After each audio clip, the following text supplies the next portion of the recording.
পর্দায় কাজল রেখার জন্মদিন আজ। নির্মাতা গিয়াসউদ্দিন সেলিম পরিচালিত কাজল রেখা সিনেমার নায়িকা হিসেবে অভিষেক ঘটেছিল মন্দিরা চক্রবর্তীর।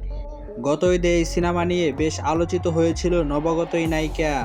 তার বিপরীতে অভিনয় করেছিল জনপ্রিয় নায়ক শরীফুল রাজ। ময়মনসিংহ গীতিকা অবলম্বনে তৈরি সিনেমার অভিনয়ের কারণে মন্দিরা থেকে কাজল রেখা হয়ে ওঠেন তিনি। কাজল রেখা মূলত একটি রূপকথার গল্প, যার কাহিনী অন্তত 400 বছর আগের। প্রথম ছবিতে অভিনয়ের জন্য বিদেশ থেকে পেয়েছে 2টি পুরস্কার।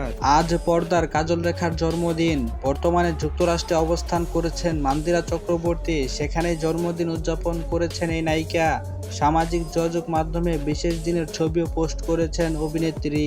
মন্দিরা আরো বলেন, এটা আমার জন্মদিন, আমার দিনটি বিশেষ করে তোলার জন্য সবাইকে অনেক অনেক ধন্যবাদ। যারা আমার জন্মদিনের শুভেচ্ছা জানিয়েছেন তাদেরকেও ধন্যবাদ। সবাইকে ভালোবাসা। আমাদের চ্যানেলের পক্ষ থেকে আপনাকে জানাই শুভ জন্মদিন শুভকামনা।